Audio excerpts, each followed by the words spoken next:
शक्तीचं शक्तीपीठ पंढरपूर आहे, तिथं रस्ता तुमचा जाईना झालाय.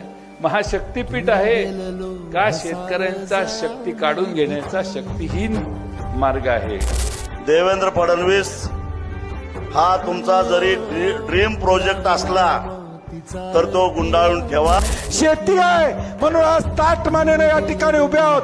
ही ताटमान कायमपणे ठेवायची असेल तर हा शक्तीपीठ महामार्ग रद्द केल्याशिवाय आपल्याला गप्प बसायचं नाही. हा शक्तीपीठ महामार्ग कसल्याही परिस्थितीत कॅन्सल होईपर्यंत हा संघर्ष मोठ्या ताकदीने उभा करण्याची भूमिका आपण सगळ्यांनी घेतल्या आणि जोपर्यंत रद्द होत नाही आणि तुमचा मुख्यमंत्री इथं येऊन आम्हाला सांगत नाही रद्द झालं, तोपर्यंत उठत नाही. रक्त देऊ पण जमीन देणार नाही.